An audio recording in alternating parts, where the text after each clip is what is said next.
बोलो सतगुरुदेव की जय हो।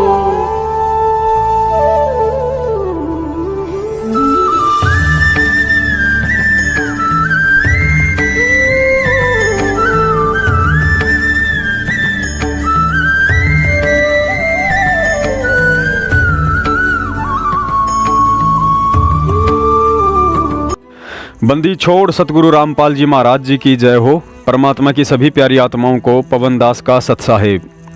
पुण्यात्माओं, मात्र ज्ञान प्रचार के बहाने सतगुरु रामपाल जी महाराज जी का आदेश बताकर अधिक से अधिक मिलावटी पुस्तकें समाज में बिकवाकर लोगों को फर्जी भगत का चोला पहनाकर उनसे ज्योति और पाठ के नाम पर लाखों रुपए ऐंठने की साजिश में सतलोक आश्रम मैनेजमेंट हरियाणा अंधा होकर कितना नीचे गिर सकता है, ये तो हम आपको ट्रू वीडियो चैनल पर सैकड़ों वीडियो डालकर बता ही चुके हैं। लेकिन आज आपको जो सच्चाई बताई और दिखाई जाएगी, उसके बाद यदि आप जीवित हैं तो झटका अवश्य लगेगा, और यदि अपने जमीर को सतलोक आश्रम मैनेजमेंट के हाथों बेचकर आत्मिक रूप से मर चुके हैं तो बात अलग है। आगे बढ़ने से पहले एक बात आपको क्लियर कर देना चाहते हैं, यदि आप संत रामपाल जी महाराज जी की तारीखों पर एक भीड़ का हिस्सा बनकर हिसार जाते हैं, यदि आप सतलोक आश्रम मैनेजमेंट वालों के फर्जी नामदान केंद्रों पर जाते हैं, यदि आप कॉल एजेंट सतलोक आश्रम मैनेजमेंट से रोहतक जाकर सारनाम ले चुके हैं या लेने की सोच रहे हैं, यदि आप सतलोक आश्रम मैनेजमेंट के नामदान संचालकों, किसी भी कोऑर्डिनेटर संत रामपाल जी महाराज जी के भाई महेंद्र या उनके बेटा बेटी पत्नी या किसी भी रिश्तेदार को किसी भी तरह का रुपया पैसा दान के रूप में देते हैं, तो 101% ये पक्का समझ लेना कि आप अभी भगत नहीं हैं और काल की चपेट में हैं, क्योंकि सतलोक आश्रम मैनेजमेंट हरियाणा वर्तमान समय में पृथ्वी पर काल का सीधा एजेंट है। पुण्यात्माओं, आज आपको बताते हैं कि साधना टीवी चैनल पर दिखाए जाने वाले 70% इंटरव्यू फर्जी होते हैं। उन इंटरव्यू का संत रामपाल जी महाराज जी के तत्व ज्ञान से दूर दूर तक कोई भी रिश्ता नाता नहीं होता है। हाल ही सतलोक आश्रम मैनेजमेंट वालों ने, जिनकी ज्ञान वाली आंखें फूट चुकी हैं, साधना टीवी चैनल पर सन 2000 से नाम उपदेशी दिल्ली की एक बहन का इंटरव्यू प्रसारित किया था। काफ़ी भगत लोग उस इंटरव्यू को देखकर प्रभावित भी हुए होंगे और काफ़ी ज़ोर शोर से पुस्तक सेवा में भी लगे होंगे, क्योंकि उस इंटरव्यू में कहा गया था कि मुझे कबीर परमात्मा सतलोक लेकर गए थे और कहा था कि बेटा नीचे जाकर ज़्यादा से ज़्यादा ज्ञान प्रचार करना है। लेकिन अब आगे आपको पता चलेगा कि सन 2000 से नाम उपदेशी वह बहन और उनका परिवार सतलोक आश्रम मैनेजमेंट वालों की शिक्षा में चलने के कारण काल की चपेट में है। उस बहन को सतलोक के दर्शन कबीर परमात्मा ने नहीं, बल्कि कबीर परमात्मा का रूप धारण करके स्वयं काल ने अपने 21 ब्रह्मांड में बने नकली सतलोक के दर्शन करवाकर परमात्मा की हजारों आत्माओं को भ्रमित करने की एक नापाक कोशिश की थी, जिसका इस वीडियो में पर्दाफाश होने वाला है। पुण्यात्माओं, काल भगवान की चाल बेहद सूक्ष्म होती है, जिसे सतगुरु के आशीर्वाद बिना समझ पाना और पकड़ पाना किसी भी जीव के सामर्थ्य की बात नहीं है। पहले आप उस पढ़ी लिखी अनपढ़ भोली बहन का इंटरव्यू ध्यान से सुनिए तथा इस इंटरव्यू की 3 बातों को विशेष तौर से ध्यान में रखना। पहली बात ये कि बहन ने कहा है कि जब मुझे कबीर परमात्मा सतलोक ले जा रहे थे तो एक मकर तार की डोरी आई थी, जिसके बारे में परमात्मा ने कहा कि बेटा इस मकर तार को बिल्कुल भी छूना और देखना नहीं है।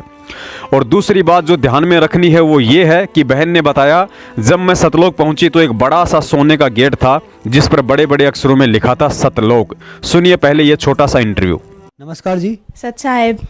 क्या नाम है बहन जी आपका? संगीता दासी। संगीता जी, आप कहाँ की रहने वाली हैं? नांगलोई सुल्तानपुरी। बहन जी, संत रामपाल जी महाराज से कब जुड़े आप? संत रामपाल जी महाराज से 2000 में जुड़े थे, वो भी मेरे मामा जी के द्वारा। बहन जी, संत रामपाल जी महाराज से जुड़ने के बाद क्या आपको कोई लाभ भी प्राप्त हुए? जी हाँ, संत रामपाल जी महाराज से जुड़ने के बाद मुझे लाभ प्राप्त हुए, काफ़ी सारे लाभ प्राप्त हुए हैं। उसमें सबसे बड़ा लाभ था कि मालिक मुझे सतलोक घुमा के लाए थे। दोपहर का समय था, मैं सो रही थी, कबीर परमात्मा खुद आए थे, बोले कि चल बेटा तुझे सतलोक घुमा के लाता हूँ। उसके बाद फिर मैंने बोला ठीक है मालिक चलते हैं। तो मालिक मुझे एक रथ लेके आए थे कबीर परमात्मा, तो उसमें गई थी। फिर आगे जाके मकर तार की डोरी आई थी, 3 डोरियाँ थी, उसमें से एक मकर तार की डोरी थी। उसकी तरफ देखना नहीं था। अब कबीर परमात्मा से मैंने पूछा कि परमात्मा जी ये क्या है? तो परमात्मा ने बोला बेटा ये मकर तार की डोरी है, इसकी तरफ देखना नहीं है। तो मैंने इसकी तरफ नहीं देखा। उसके बाद फिर परमात्मा आगे लेके गए तो आगे सतलोक था। सतलोक का गेट था जो बहुत ही बड़ा था, सोने का गेट था और ऊपर बड़े बड़े अक्षरों में लिखा हुआ था सतलोक। उसके बाद परमात्मा मुझे अंदर लेके गए, वहाँ पे परमात्मा ने मुझे घुमाया और वहाँ पे मेरे नाना नानी थे जो उन्होंने भी संत रामपाल जी महाराज से नाम उपदेश ले रखा था, तो मैं उनसे भी वहाँ पे मिली। उनको सत्साहिब भी किया, वो अपना सिमरन कर रहे थे, सत्संग सुन रहे थे, और वहाँ पे काफ़ी चीज़ें देखी, बहुत ही अच्छा मतलब था। यहाँ से तो बिल्कुल अलग ही था वहाँ पे। उसके बाद फिर परमात्मा बोले चल बेटा नीचे चलते हैं। तो मैंने बोला परमात्मा मुझे ना भूख लग रही है। तो परमात्मा बोले क्या खाएगी बेटा? मैंने बोला परमात्मा मैं आम खाऊंगी। तो उसके बाद परमात्मा ने मुझे आम खिलाया और परमात्मा ने बोला कि बेटा अब चल नीचे चलते हैं। उसके बाद फिर मैंने आम खाने के बाद बोला परमात्मा मैं नीचे नहीं जाऊंगी। परमात्मा बोले क्यों? मैं कहा परमात्मा मुझे यहीं रहना है, यहीं पे अच्छा लगता है, बस मुझे यहीं रहना है। तो परमात्मा बोले बेटा भक्ति करके तुझे नीचे जाना है, तभी तो तू सतलोक आ पाएगी, नहीं तो कैसे आएगी। मैंने कहा ठीक है परमात्मा। फिर परमात्मा ने बोला बेटा नीचे जाके ज्ञान प्रचार भी करना है, अपने सभी भाई बहनों को भी इस काल के लोग से निकलवाना है। मैंने कहा जी परमात्मा बिल्कुल। उसके बाद फिर परमात्मा मुझे नीचे छोड़ के गए। तो जब मैं उठी तो मैंने सबको बताया और मेरे मुंह का स्वाद ऐसा था जैसे कि बहुत ही मीठा आम खाया हो मैंने। एक लाभ ये मिला था कि हमारे घर में ना भूत प्रेत की बहुत बाधाएं थी, आवाज़ें आती थी। मैं छोटी थी तो मम्मी के पेट पे सोती थी, तो जो भूत प्रेत थे वो है ना वो मुझे पेट पे से गिरा देते थे। तो ये सारी बातें जब मेरी मम्मी ने मेरे मामा जी को बताई तो उन्होंने बोला कि बहन एक ही हैं जो इन सब से छुटकारा दिला सकते हैं। तो मेरे मामा जी ने बोला कि करौता में संत रामपाल जी महाराज हैं, उनसे उपदेश लेने के बाद तेरे सारे कष्ट दूर हो जाएंगे। तो मम्मी ने बोला कि मैं तभी उपदेश लूँगी जब परमात्मा खुद आके मुझे, संत रामपाल जी महाराज खुद आके मुझे दर्शन देंगे।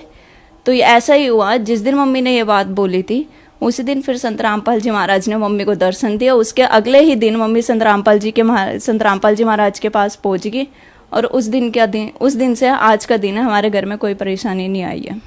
एक लाभ और हुआ था, किसी कारणवश मेरा नामखंड हो गया था, तो उसी बीच नामखंड होने के बीच ही हमने अनुपासना भी अपना ली थी, जिसकी वजह से और ज़्यादा दिक्कतें आने लगी थी। हमने काफ़ी पंडितों को दिखाया, काफ़ी जो मुसलमान वगैरह हैं उनको भी दिखाया, लेकिन कोई फ़र्क नहीं पड़ा। इवन मेरे अंदर जो मेरे दादा दादी आते थे वो भी बोल के चले गई थी कि लड़की होली तक रहेगी, उसके बाद नहीं रहेगी। जो अभी होली गई है उसी होली की बात है, ये बोला गया था सिर्फ होली तक रहेगी, उसके बाद लड़की नहीं रहेगी, बचा सको तो बचा लो। और साथ ही ये भी बोल के गई थी कि संत रामपाल जी महाराज जी पूर्ण परमात्मा है, उन्हीं से तुम्हारा मोक्ष होगा। उसके बाद फिर भी हम अनुपासना अपनाते रहे, लेकिन फिर जब हमारे भक्त भाइयों को पता चला तो उन्होंने गुरुजी को प्रार्थना लगाई, हमारा नाम शुद्ध कराया। उस दिन जिस दिन नाम शुद्ध कराया प्रार्थना लगाने के बाद से, उस दिन से लेके आज तक का दिन है, मैं आपके सामने खड़ी हूँ बिल्कुल ठीक ठाक। नहीं तो मेरी हालत ऐसी थी कि मैं ना कुछ खा सकती थी ना पी सकती थी, पूरे दिन उल्टी होती रहती थी। लेकिन आज का दिन है, उस दिन से लेके आज का दिन है, मुझे कोई परेशानी नहीं है, मैं बिल्कुल ठीक हूँ, आपके सामने हूँ संत रामपाल जी महाराज की दया से। मैं जी संत रामपाल जी महाराज से नाम दीक्षा लेने के बाद आपको बहुत सारे लाभ मिले। आपको देखने से लगता है कि आपकी उम्र बहुत कम है और इस उम्र में आप भक्ति कर रहे हो। आपकी उम्र के बच्चे कहते हैं कि अभी भक्ति नहीं करनी चाहिए, खेलने कूदने की उम्र है, हम भक्ति बुढ़ापे में करेंगे। उनको क्या कहना चाहती हैं आप? जी मैं उनको यही कहना चाहूँगी, अगर इस उम्र में खेलेंगे कूदेंगे, अगर भक्ति नहीं करेंगे, भक्ति साधना नहीं करेंगे, तो आगे जाके आप देखते होंगे कि काफ़ी बड़े बूढ़े हैं जिनको काफ़ी सारी परेशानियाँ, किसी को कानों से नहीं सुनता, या फिर कोई वैसे बीमार है, या फिर जो बच्चे हैं वो उनकी अच्छे से देखभाल नहीं करते। लेकिन वही अगर हम इस उम्र में रह के भक्ति करेंगे तो हमें आगे जाके बुढ़ापे में कोई परेशानी नहीं आएगी। आप देखते होंगे कि लोगों की अकाल मृत्यु हो जाती है, वो भी नहीं होगी, हमें पता भी नहीं चलेगा कि हमारी मृत्यु कैसे हो गई, वो आराम से हो जाएगी बिल्कुल। बहन जी संत रामपाल जी महाराज से नाम दीक्षा कैसे ली जा सकती है? साधना चैनल पर सत्संग आता है, उसके नीचे येलो कलर की पट्टी आती है, उसमें नंबर दिए होते हैं, उस पर आप व्हाट्सअप करके पूछ सकते हैं कि, या फिर कॉल करके या मैसेज करके आप पूछ सकते हैं कि हमारे आसपास का कोऑर्डिनेटर कौन है, कहाँ से हमें नामदान मिल सकता है। और आपको नामदान दीक्षा बिल्कुल निःशुल्क मिलेगी, यहाँ कोई पैसा नहीं, कुछ नहीं। धन्यवाद बहन जी। पुण्यात्माओं, इस इंटरव्यू में बहन ने बताया कि मुझे कबीर परमात्मा सतलोक लेकर गए थे, जो कि सरासर ज्ञान विरुद्ध है, क्योंकि वर्तमान में पृथ्वी पर कबीर साहिब जी सतगुरु रामपाल जी महाराज जी के रूप में विद्यमान हैं, जिस कारण वे अपने वास्तविक कबीर रूप में सतलोक से पहले 21 ब्रह्मांड में किसी भी जीव आत्मा को दर्शन नहीं दे सकते हैं, वरना उनका विधान फेल हो जाता है। नानक जी, धर्मदास जी और गरीबदास जी सहित अनेकों हंस आत्माओं के उदाहरण इस बात के गवाह हैं कि परमात्मा जिस हल्के तेज पुंज वाले साधु संत रूप में उन्हें आकर मिले, उसी रूप में उन्हें सतलोक लेकर गए, और सतलोक में जाने के बाद परमात्मा ने सिंहासन पर अपना वास्तविक कबीर रूप दिखाया था। इसके अलावा गुरुजी ने हमें सैकड़ों बार समझाया है कि सतलोक की यात्रा के दौरान सतगुरु रूप में ही वह परमात्मा सभी देवी देवताओं और काल के ऋण से मुक्त करवाता है और त्रिकुटी पर भी सतगुरु रूप में ही दर्शन देते हैं। अतः इस बहन का यह कहना कि मुझे कबीर परमात्मा सतलोक लेकर गए थे सरासर ज्ञान विरुद्ध है। पुण्यात्माओं, इस पॉइंट से हमें शिक्षा लेनी है कि शरीर छोड़ने के बाद हमें अपने सवद स्वरूपी सतगुरु देव जी के अलावा किसी के साथ भी ऊपर की यात्रा नहीं करनी है। यदि सतगुरु के स्थान पर कोई अन्य चेहरा आता है या साक्षात कबीर परमात्मा भी आते हैं तो भी हमें केवल गुरु जी के निर्देश अनुसार सतनाम का जाप करते रहना है जब तक कि गुरु जी ना आ जाएं, ना कि किसी का भी हाथ पकड़कर चल देना है। पॉइंट नंबर 2, अपने इंटरव्यू में इस बहन ने कहा है, जब मैं परमात्मा के साथ जाने लगी तो सामने एक मकर तार की डोरी आई। जब मैंने उसके विषय में पूछा कि परमात्मा ये क्या है, तो परमात्मा ने कहा कि बेटा ये मकर तार की डोरी है, आपने इसकी तरफ बिल्कुल भी नहीं देखना है और ना ही पकड़ना है। तो मालिक मुझे एक रथ लेके आए थे कबीर परमात्मा, तो उसमें गई थी। फिर आगे जाके मकर तार की डोरी आई थी, 3 डोरियाँ थी, उसमें से एक मकर तार की डोरी थी, उसकी तरफ देखना नहीं था। अब कबीर परमात्मा से मैंने पूछा कि परमात्मा जी ये क्या है, तो परमात्मा ने बोला बेटा ये मकर तार की डोरी है, इसकी तरफ देखना नहीं है। तो मैंने इसकी तरफ नहीं देखा। पुण्यात्माओं, बिना तत्व ज्ञान और सत्संगों के अभाव में काल भगवान हमें सतलोक की यात्रा में इसी तरह भ्रमित करने की कुचेष्टा करेगा। यह इंटरव्यू इस बात का जीता जागता उदाहरण है। इस बहन ने कहा कि मुझे परमात्मा ने उस मकर तार की तरफ देखने के लिए मना किया था, जबकि सतगुरु रामपाल जी महाराज जी ने अपने सत्संगों में हमें समझाया कि जब हम सतलोक के लिए चलेंगे तो एक मकर तार अर्थात मकड़ी के जाले के जैसी एक सीधी डोरी दिखाई देगी। हमने उस डोरी से बिल्कुल भी अपना ध्यान नहीं हटाना है, वरना मार खा जाएंगे। और मकर तार का खेल कांगना अलल ध्यान दचा के। अब कांगना खेलते हैं ना, जैसे यहाँ एक मोटा बांध जा, दूसरा मोटा बांध जा रहे नाला, और कई गांठ ला जाए, फिर नो कहेंगे वो देवर खोल लगा इसने, कांगना खेल रहेंगे ना खुल जा, उबरण के फंड होया करना लंबा चौड़ा सिस्टम। तो परमात्मा कहते हैं अब मकर तार का खेल कांगना, छूट ना जाते हैं, छूट गया वो हार जाएगा।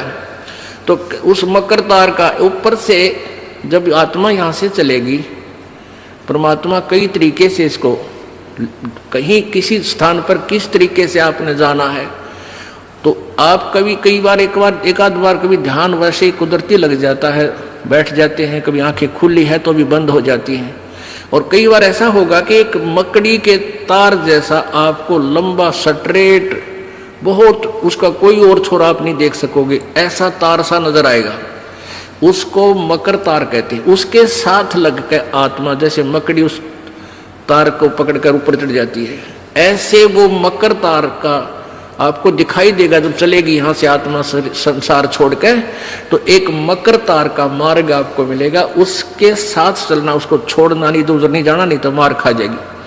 तो ऐसे ही वो कांगड़ा खेलते हैं, जब दोनों और दाव लगा देते हैं, तू खोल गया तो तू हार गया, हारगी, तो ऐसे अपने अपनी जबरदस्ती से उसको पकड़ लेना है, उस मकर तार के, उस मकर तार को। मकर तार माने मकड़ी का तार। ऐसा एक रास्ते में आपको ये गाइडलाइन होगी कि इसके साथ साथ चल, भ्रमित ना होना। सतलोक जाने के लिए वो कुछ समय कुछ स्थान तक मकर तार है, उसके बाद फिर परमात्मा का अलग से मार्ग है। पुण्यात्माओं, इस बहन के इंटरव्यू और सतगुरु रामपाल जी महाराज जी के सत्संग में रात दिन का अंतर है। बहन कह रही है कि मुझे परमात्मा ने मकर तार की तरफ देखने के लिए मना कर दिया, और सत्संग में सतगुरुदेव जी कह रहे हैं कि आपने मकर तार से ध्यान ही नहीं हटाना है। अब निर्णय आप जी स्वयं कर लेना कि काल की गिरफ्त में सतलोक आश्रम मैनेजमेंट हरियाणा और ये इंटरव्यू देने वाले भगत हैं या हम सत्सेवक हैं जो परमाणु के साथ संगत को सच्चाई बता रहे हैं। यदि सतलोक आश्रम मैनेजमेंट वाले सतगुरु की शरण में होते और आज इनके पास सद्बुद्धि होती तो भूल कर भी इस ज्ञान विरुद्ध इंटरव्यू को साधना टीवी चैनल पर नहीं चलवाते। लेकिन इन भाई लोगों का ध्यान मकर तार पर नहीं बल्कि माया बटोरने पर अधिक टिका हुआ है। इस ज्ञान विरुद्ध इंटरव्यू को सुनने के बाद यदि किसी भगत ने अपना शरीर छोड़ दिया तो निश्चय ही वह मकर तार की डोरी पर ध्यान ना लगाकर मार खा जाएगा और काल के पाले में चला जाएगा। अतः सतलोक आश्रम मैनेजमेंट वालों को चाहिए कि इस इंटरव्यू को दोबारा ना चलाया जाए और अपने यूट्यूब चैनल से भी डिलीट कर दें, और आगे किसी भी इंटरव्यू को चलवाने से पहले उस भगत के ज्ञान को परमात्मा के ज्ञान से मेल करवा लें। यदि आप माया के पुजारियों के पास समय ना हो तो उस दास को व्हाट्सएप कर दिया करो, दास उसे परमात्मा के ज्ञान से मेल करके तुम अकल के अंधों के पास भेज दिया करेगा। तीसरा पॉइंट ये है, इस बहन ने बताया कि सतलोक के गेट पर बड़े बड़े अक्षरों में सतलोक नाम लिखा था, जो बिल्कुल ज्ञान विरुद्ध बात है। इस बहन की मेहरबानी होती यदि यह भी बता देती कि वह नाम हिंदी भाषा में लिखा था, अंग्रेजी में या चाइनीज़ भाषा में लिखा था। अगर बहन उस भाषा का नाम बता देती तो अच्छा होता, ताकि उस भाषा को हम यही सीख लेते, वरना सतलोक में जाने के बाद फिर स्कूल में एडमिशन लेकर मास्टरों के डंडे खाने पड़ेंगे। पुण्यात्माओं, आप विचार कर सकते हो कि इन फर्जी इंटरव्यू के माध्यम से आप लोगों को कैसे धीरे धीरे तत्व ज्ञान से दूर किया जा रहा है। फिर भी आपको इन गुरु गद्दारों की गुलामी करने की आदत ही पड़ गई है, तो उस आदत से आपको हम भी नहीं बचा सकते हैं, लेकिन ये गुलामी आपको एक दिन बहुत महंगी पड़ेगी। हम सत्सेवकों को जहाँ भी कुछ गलत दिखाई देगा, हम अपना शिष्य धर्म निभाते हुए आप जी को सचेत करते रहेंगे, क्योंकि कल को हम आप लोगों की तरह परमात्मा के दोषी नहीं बनना चाहते। सत साहेब।